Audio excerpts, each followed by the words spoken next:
Hi guys, welcome back to my channel. My name is Princess Akari and this is the YouTube Impact Series. In this episode of the YouTube Impact Series, I'm joined by Emmanuel Faith, who is a globally certified HR professional with 8 years of cross-sector experience spanning fintech, media, finance, and renewable energy. So today we'll be discussing what most people get wrong about interviews, the red flags, the green flags that HR managers or team leads are quietly scanning for, and how to position yourself confidently to land your next role. This is for people who are actively job hunting, who are planning a career move, or who just want to show up stronger in professional conversations and then interviews.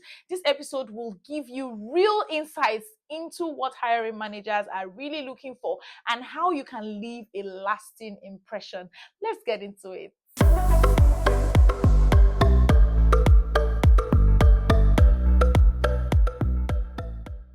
Emmanuel is here with us, and I'll just give him a few minutes or just 1 minute to do a quick intro of himself. Hi, Emmanuel. Thanks for joining us. My name is Emmanuel Faith. I'm an HR professional. I think rice and beans is the best food. I watch K-drama and I am obsessed with women football. All the serious things that you need to know about me, you can find it on LinkedIn. Thank you. Yeah. So if you want to know more serious stuff about him, please go to LinkedIn. His name is Emmanuel Faith. Anyway, let's just get right into it. So remember, today we are here to talk about how to stand out in interviews. So Emmanuel, you'll be giving us insider tips. And this first question, I think it would really, really give us like a good kickoff. So you've interviewed people, you've hired people, you've managed people across multiple industries. From your perspectives, what are the things that you look out for as your great first impression in an interview? Like when you start an interview with someone, what's that thing that will hit you first? I'm like, this person is a great candidate. So as a way of disclaimer, and lucky you guys that are listening, I would be sharing a lot of insights as an HR expert, obviously, but also someone who recently job hunted. So if you follow me on social media, you will know that like a part of 2024, I spent like the first 4 months in 2024 job hunting, and I did by my calendar, I did like 57 interviews in about 4 months. So you're learning from both perspectives. So I'll be sharing what I've learned, like, managing interviews over the last 8 years, but also what I've learned being on the other side, being interviewed. So what stands out for me, and then what I've noticed stand out for everybody, every interviewer loves that you are very confident. Most questions always start with, can we meet you? Tell us something exciting about you. Um, like something that is said, introduce yourself. And it's interesting that people fluff this off. I don't want to double down on this because I don't know if it will come up as an individual question, but I think that first question, they're just watching out for you and asking, can this person even talk about themselves? Because that is the first question. Tell me about yourself. And you guys heard how I introduced myself. I didn't talk about HR. You can tell the most exciting thing. Tell me about yourself. Oh, I was the best graduating student at OAU or Bowen. And then that calms down all the tension in the room. Oh, alongside whatever exciting things that you've seen on my resume, I think that people that eat plantains should be made to run 10 kilometers every day. And everybody laughs. See, my co-host laughed, right? So Yes. the first few seconds, that first few minutes, yeah, few seconds to be honest, is they have put the pressure back to you, and it is your duty to soak in the pressure and make the environment really exciting. So yeah, those first few seconds, people are watching out for how confident you are in just talking about yourself. Awesome. That's a very great tip. Sometimes people plan for tell me about yourself in a very strict way. Like they already call me, my name is Princess, I have 10 years of experience, kiniko. And sometimes if you cram it and then you forget something, you will now hook. Yeah, So you'll be scared, you begin to stutter, you are confused because you've arranged it paragraph by and AI has even made things harder. At least before AI, there was no anything. So you are doing it with your brain. But now you've now gone to consult AI again. AI has rewired your remember, there's something about writing something originally, it is yourself. If you did debate in uni, so even if you forget the main point, because you wrote it yourself, your thoughts will still align. But now you've copied ChatGPT and Claude and Gemini. So it becomes more confusing. It's just like, just really be yourself in those first few seconds. I've entered an interview room before. I can never forget in my life. As I entered the interview room, there were like three people. All of them were strong face. I'm like, did you people just finish your performance review? Anyway, it is not me that you feel not pressure to. So, they brought up my resume. And I'm like, oh, tell me about yourself. And I just said, oh, alongside all the exciting things that you will see on my resume in front of you, my best food is rice and beans. And they just laughed. All of them just laughed. Like, who comes to an interview and say their best food is rice and beans? And they are like, oh, yeah, obviously, that's a good thing to know. But can you tell us about yourself in regards to your resume? And then, I started introducing myself. So, and you do not have to do that. If you think that, and that's why I gave the illustration of the best graduating student. If you think that you also want to, I met a very smart undergraduate in Unilag recently. And, I asked her to introduce herself and I noticed she was tense. And I said, you know what? Take a deep breath and tell me something that is unique about you. And she said, I'm about to be CIPM and ACCA chartered. And I could not wrap my brain around that. Like, how are you pursuing CIPM and pursuing ACCA? But she didn't even Exactly. think that that was a good thing she could start with, right? Mm, So there are a lot of exciting things that you can start with. So you don't have to start in the common. My name is Princess Emmanuel. yeah. Please. True. True.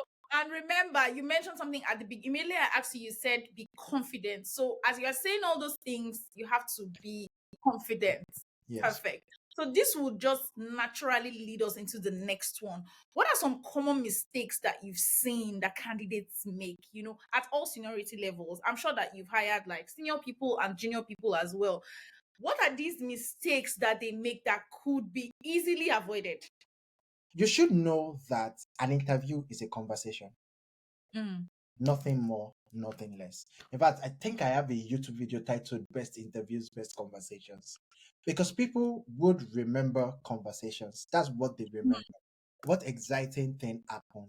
Oh, that guy said he likes women football. Can you imagine? Oh, that there was someone that we interviewed, and when I was in one of the places I worked, I used to call her the is it love experience? Ah, no, I cannot forget. What do you used to call Vivian? Something around love. So she was interviewed for a customer experience role, and she was during her interview. She talked about how like a relationship with the customer is a love experience relationship. That's not the terminology. oh, But like, and we just kept on calling her the love experience girl throughout. Oh, are we shortlisting the love experience girl? Oh, has the love experience girl submitted a video now? Right. So you need to know that the best interviews are the best conversations. The first mm, mistake I've seen people make is that they answer too long. No, don't do that. When an interviewer asks you a question, answer in 90 seconds max. If they mm, want to follow up, they will pick from something that you said in that 90 mm, seconds and ask you to explain.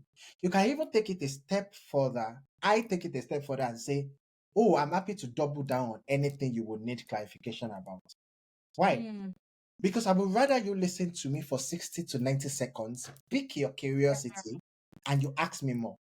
Than me talk for 3 minutes and you're already thinking about your girlfriend that sent you a breakup message yesterday, or the fact that Chelsea has won the Club World Cup and then Man U is in trouble for next season. They're distracted.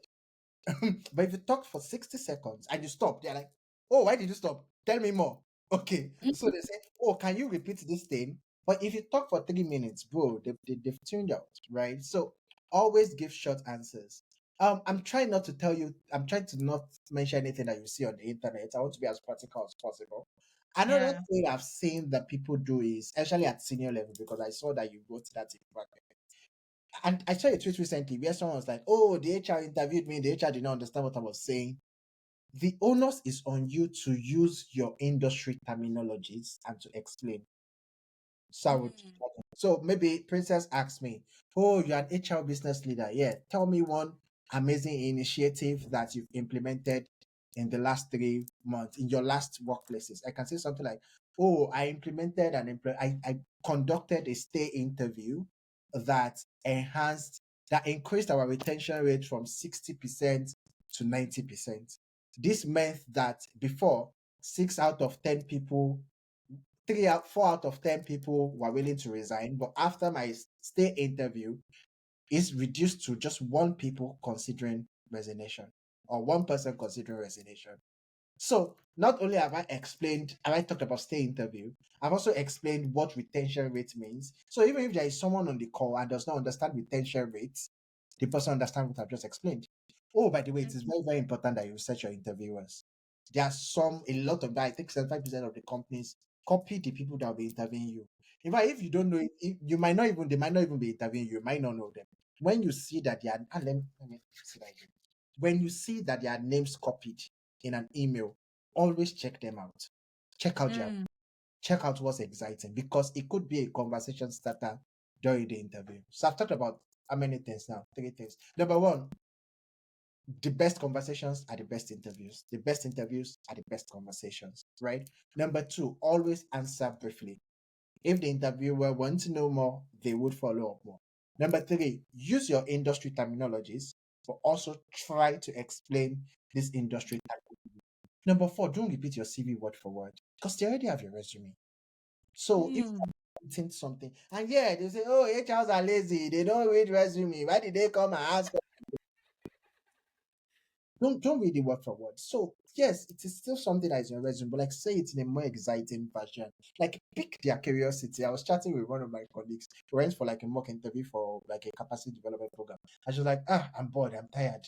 And like it is true, some people come to interviews tired, right? So you need to pick their curiosity, which is why me I like to start with something unconventional. So that even if the previous candidate have bored them, and if they were having a boring day, me, I will spice up their day and then they are interested in listening to what I have to say. So again, you should remember that your interviewers are people, and Mm. so they go through emotions and feelings. Someone had told me before that they had my interview after their boss just finished blasting them. So you are in the interview, you are thinking it's village people, but it's literally not village people. You just happen to interview at the wrong time. So yeah, Mm.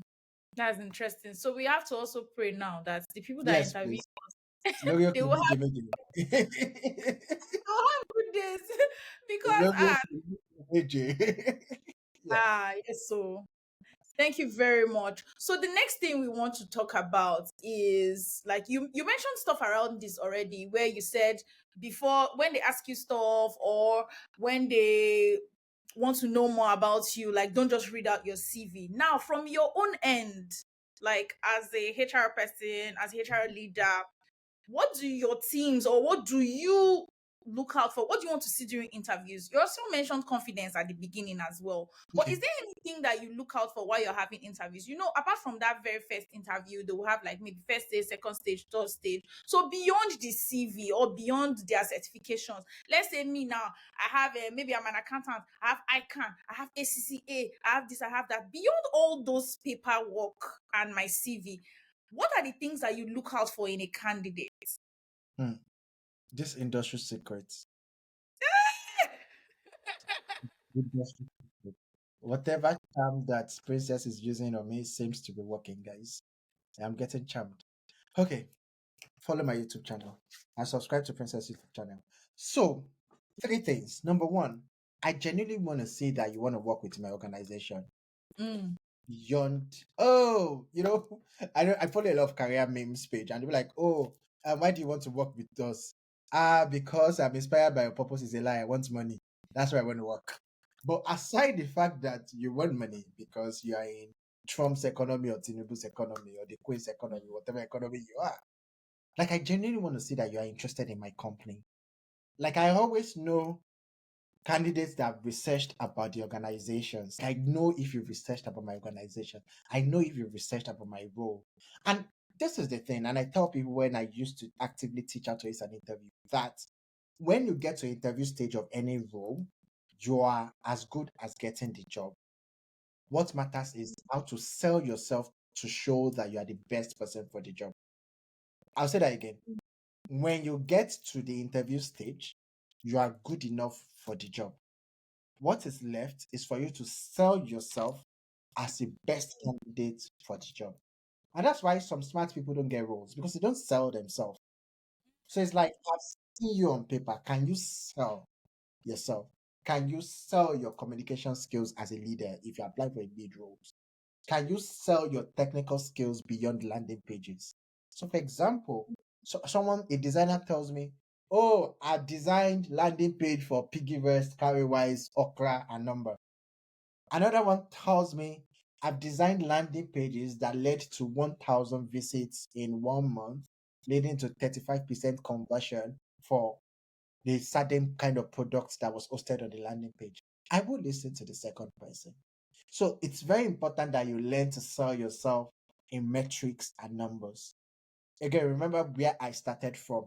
I want to see that you are genuinely interested in my company. Number two, you understand your role. In fact, I personally, I think during culture interviews or some technical interviews, if I get looped in, because my role, like I lead a team at the moment, so I only handle C-suite interviews. But like when I just started my career and I was doing HRBP and all that, one of the questions I ask is, do you understand how your role impacts my business? Because I want to know that you understand your role beyond CV and beyond the 1 millionaire and pay you per month. That you know that the code you are writing can make 27,000 people drag my company on Twitter. Yep. Or 30 people also say, Carrywise is the best thing since sliced bread. Thingiverse is the most amazing platform. They should come and sponsor us, please. This is not a free ad. But yeah, so you need to understand how, not just how you do what you do, but the role that what you do contributes to the growth, the sustainability of the business, and you need to be able to communicate that in an interview. And do you know what is interesting? To be honest, you don't have to do all that. But the problem is that they are interviewing 5 people, and they are just for one reason to eliminate 4, so that they will hire one. So you might have, and this happens a lot, you might have an 8/10 interview, which is not a bad mark, which will probably get you an offer in another job. But there is also another person that likes to do over Sabi that has now come to deliver 9.9/10. And there is you delivering 8/10, and you think that you've done an awesome job. But someone else have to deliver a 9.9. Oh, yeah, now. Don't sell yourself. So it's minor, non-technical things. Is the attitude, is the demeanor on the call, is the do you show interest? I'll share this because I mean it's public information, but share publicly. I attended like a round table operators meeting, Paystack, one of the Paystack and some black community for founders incubator, and they were talking about how the head of I'm obsessed with Paystack. If you know me, I'm obsessed with Paystack and Netflix. So, yeah, I know a lot about their culture and career and things like that. So, the head of operations at Paystack, Amadine, was talking about how there was a question on recruitment and how to hire and all that. They were talking about how there was someone that they wanted to hire for a very senior role, and it's past the 4 interviews, technical, and I've interviewed with Paystacks, and I tell you that Paystack has one of the most thorough recruitment process in Nigeria, in Africa, yes. So the guy had gone through the 4 very thorough interviews, 4, and then the final one. By the way, at Paystack, every key roles meets the founders at the final interviews. So Awesome. final one in the interview, and they were before the final round, right? The head of operations kept on telling Shola that there's something off about this guy. I don't know what it is, but he's amazing technically, he's sad professionally, but just something off. As a final interview, there was Shola, Ezra, and Amadine, and every time every time Amadine asked a question, the candidates looked either towards Shola or towards Ezra to respond. Now, on the surface, that does not look off. But it means that it does not regard Amadine because Amadine is white and is a woman. And that was why he didn't get the job. And he would never have known that's why he didn't get the job. So it's the most minor things, is the how Yeah. did this person tell their job? Were they excited? Did they check out my career page? Did they stop by my company and say what they do? Just someone I interviewed, and it genuinely thought that he was interviewed with Cowley. I was at Cowley that time. Like, how can you be so unprepared that you apply to a job? We shortlisted you for interview. We gave you, and I'm not one of those HR that do 24 hours notice. At the Mm. minimum, I do 22 hours with my team. I tell them you cannot set up an interview with 24 hours. So you add 72 hours to prepare for the interview, and you come to the interview and you say, "Oh, so Cowley is that you people are that transport people, Abby?" So yeah, it's just an aggregate of all these things that we Yeah. watch out beyond the resume. This last story is just making. I'm like, how didn't you? People used to dig their pits for themselves. Yeah, who dig this place for me? That you dig up. There's no Yeah, village anywhere. Yeah, the village person. True, Sha. So earlier you mentioned something about looking out for confidence. Now, not everyone is confident, as we know. So, what Mhm. advice do you have for people who are very great at their job, but they are not confident in interviews? And then on the other side, how do you spot candidates that they are very good, but maybe you can see that they're a bit shaky? You gave some example, that babe that you said, tell me something unique about yourself, because you could spot it. So that means there's a way to know that this person is really good, but maybe they are nervous. So the first question, so it's like a double packed question. The first one is, how do those great people get more confident at interviews? And then on the other hand, like, what are the things that you are looking out for to know that this person knows what they are doing? They are just nervous, or they are not just confident enough.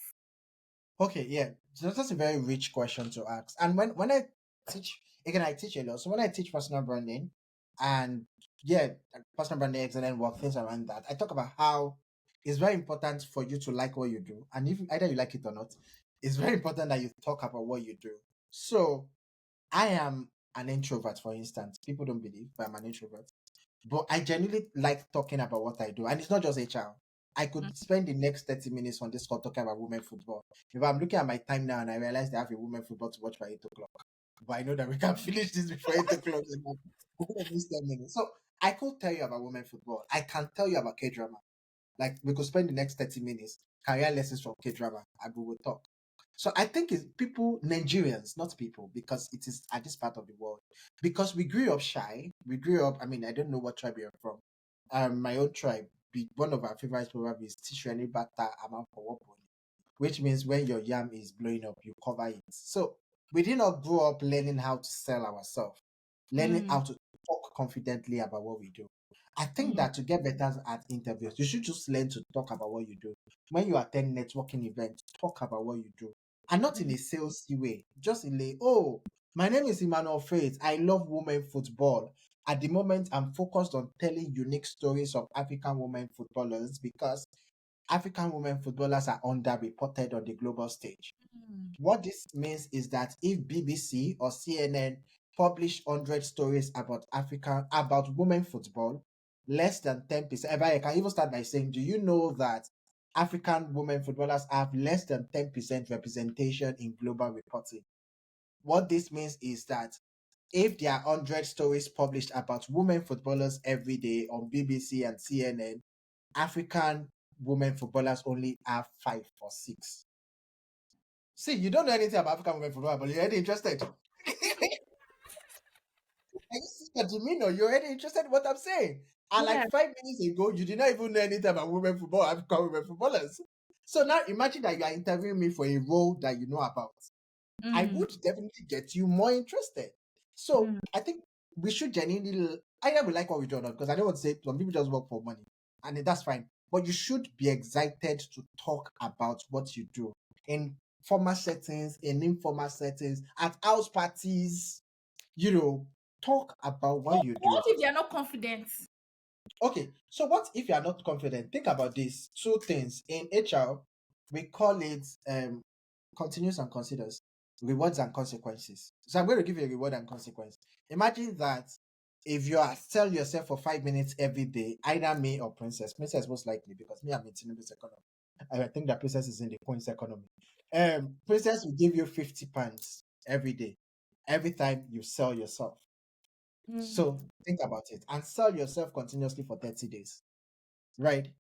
Just think about how does what I do add value to the world? That's a way to think about it. How does what I do? Because when you've done this consistently, when you now come to interviews, it just continues to flow. See, I was pitching women football to Princess as if she would give my initiative like £1,000. I'm looking for funding for my initiative. But like I talked about this with the same passion as I would pitch to a fellowship that wants to give me £1,000 or £10,000 to talk about women football. So when you do it, talk about what you do to your siblings. Tell your ex, tell your because you just stop saying, how are you? Fine. What did you eat today? And like, talk about what you do. Oh, today I like just like listen is sound but like it doesn't. I'm just with my friend, we're like, oh, I managed a multi something something kiriko, kiriko, kiriko. Do you know that between Morovia and something something there is a hunger level of kiriko, kiriko? And like it makes you more intelligent. because Mm, you then say things and then people ask you questions. They're like, oh, I did not know that one before. Let me go and check. And then yeah. you also ask questions. So it makes you more confident, it makes you more intelligent. And what that does is when you are now in an interview setting, minus the jitters of interviews, you would be able to talk about what you do because you've done it over NSC at Osheba. You've done it at one of your friends' house party.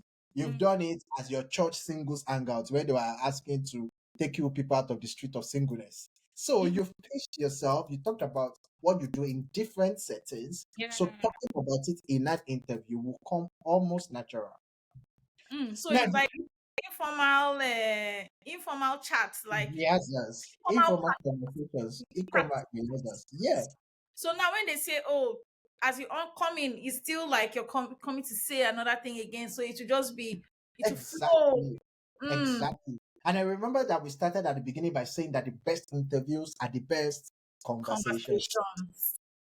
Now, the second part, how do HRs then spot like confident people or people that are struggling with being confident? So this is like a call to action for HRs. I think that we miss out on great candidates generally because they can't sell them best self. They can't sell their best self.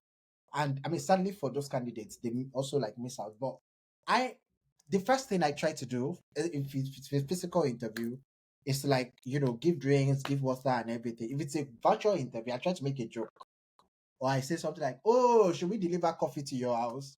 Oh, logistics in Lagos is terrible. We could have if a garbage person is not in Lagos. I'm like, you're not living in the city of excellence. That's why we cannot." Like I just make a random joke that diffuses whatever pressure they are feeling.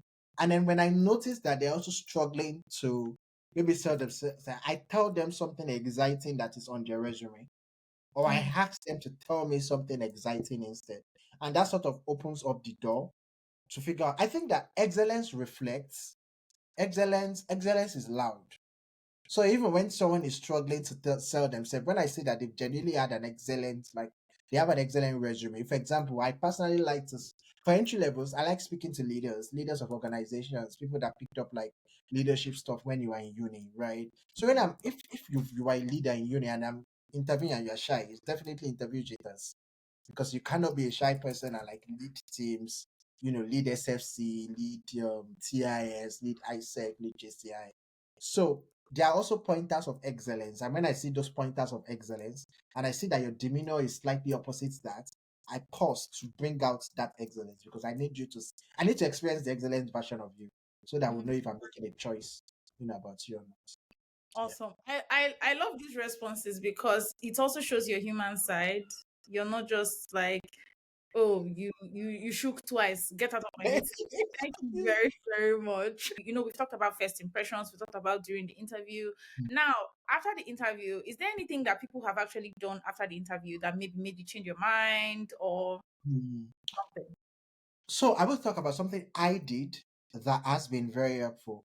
What people did that made okay. So one thing, there was someone that had, different people have different opinions about this. So when they ask you a question on the interview, don't lie, tell them you get back to them. There was actually a candidate that did get back to me, and I thought that was very fascinating. Um, she didn't get the role, and the organization I was with. But just because she did that, I posted her CV on the HR community I belonged to, and she got the role like 2 months later. She didn't even know that I was the one that introduced her for the role. It was like 3 months after. I took to her, I said, "Oh, do you know this person?" Like, "Oh, Emmanuel Faith. Oh, yeah, that name sounds familiar. He leads this company." I'm like, "Oh, yeah, it was not that checked your resume." Like, just because she didn't meet. I mean, again, remember the 8/10 versus 9/10. She Mm, wasn't like a 9/10 person, but like the fact that she actually said, "Oh, she would get back to me" or something, and she wrote back to me, like I mm, was very thrilled, and I just thought that this is an excellent trait, and I shared her resume in places that I thought she would be able to get a job, and like she did. Yeah, so that's one thing. Another thing I do this is at the end of my interview. By the way, it's interesting because I didn't do this for a major opportunity and I missed out on it. So it mm, was the lesson I learned in a very bitter way. In retrospect, if I'd done it for that opportunity, maybe I would have missed out on it because we find an interview for like a fully sponsored scholarship. Yeah, so afterwards, I've done this and it has helped me a lot. I did it for even my last role that got me a role. So a question I ask it again, this is secret. A question I ask is there any question that you would have loved to ask me but didn't ask? Or is there any explanation that you would have loved to get more clarity about? Mm. I remember that I asked this in my BCG interview and it was very helpful. I asked this in my Paystack interview and it was very helpful because they then asked me like two or three more questions that I was so happy that they did. I also asked this in my African interview. I can't remember which of the stages now. I don't know if it was technical or executive, but like I asked it and like, it was good. So yeah. Wow, thank you so much. So today we've done several things. We've talked about like first impressions, we've talked about second impressions and last impressions as well. Anyway, there was something that stood out from first impressions and it was confidence. So whatever you're saying, if you're trying to break the ice, you're trying to talk about your achievements, anything you're trying to say, as a first impression, please be confident. We also talked about common mistakes that we see that can make at all seniority levels. There was one thing that stood out for me though, like especially people who are on senior levels and they're talking about like big words. Please try to break it down for the person to understand, so that they even know that you know how to communicate very well and you know your communication is Exactly. like 100. You can't just be doing big words because it's your domain or industry. And then beyond the CV, there are certain things that the HR people are looking out for. Like when they're talking about, oh, okay, you are ACCA, like who else are you? Like what do you do? So you have to talk about things that you do, pick their interest, anything that's interesting about you, especially things that you do outside work. You know, there's an example that Emmanuel gave about like women's football, and then I was interested, like I wanted to know more about women football because of him. So apart from that, they're also looking at, okay, this person has worked in so and so place. Can the person really sell themselves? Can they sell themselves the way that they would want? Because I believe all HR people have like their standards of what the people are Yeah. supposed to do for them. So can they really sell themselves like that? Like that's what stood out for me in that particular one. And then we talked about like people that are not confident enough, how they can do it. And this part was really interesting because we talk about it so much every other place that when you come to an interview, that's not the first time you are talking about it. So you'll be more Exactly. confident because you have said it. Even Emmanuel said in your singles in singles in church, you have said it there. You have said it outside. When you went to this place, you said it. So it will really help you improve your confidence, especially if you know that you're a naturally shy person or you're an introvert and you don't like talking. Try your best to do it in other places so that when you come to interviews, you just flows naturally. And then again, we talked about like post interview or just even like after the interview has started, asking intelligent questions and then people getting back to the HR people. Sometimes it leaves a lasting impression. And I believe that for many people, it may have been that singular act that made the HR person say, let's just go with this babe, or let's just go with this guy. He looks like he's really eager for this job, and we need someone with this kind of character. So, thank you so much. Like, you have been dropping, industry secrets left, right, and center, and I'm just writing. Anyways, thank you so much for coming today and for sharing this. Is there anything you'd like to share with us? You mentioned something about a YouTube video, a YouTube Oh, channel, rather. You mentioned like you write about women football. So just talk to us about the things that you do so that we can link it in this video as well and people can know more about you and the stuff that you put out. okay. Since this is like an employability focused content, yeah, you could just subscribe to my YouTube channel. I would share the link. It will be linked below. I have a session also on career and employability, but because that's what Princess does, and another unique thing that I do is I have a session called Career Chat with Emmanuel Faith, where Mm, we see other career conversations. And what I do there is to speak to excellent, outstanding professionals across different fields. And when mm. I mean across different fields, the best DJ the best comedian the best makeup artist the best. Recently spoke with an AMVCA nominated makeup artist. I spoke with Wow. an award-winning fashion designer. I spoke with a founder. I spoke with an HR 9 to 5. I try to bring people from different walks of life because not everybody is in a brick and mortar setting. So Yeah. whatever career path. Oh, I spoke with a content creator, travel content creator, Ama Sinobi. So whatever walk of life that you are looking for, I think that you'll find that career playlist very helpful for you. So yeah, just follow my YouTube channel. Thank you so much once again. Please, guys, as you're subscribing to Emmanuel's channel and watching his content, please don't forget to Please subscribe to my subscribe. channel. Please subscribe Please to Princess subscribe. Miller. We are Princess is begging. the reason why you have this. We beg you. Igwe, please. Igwe. Please, We give guys, you. We beg you. thank you, guys. I'll see you in Yeah. the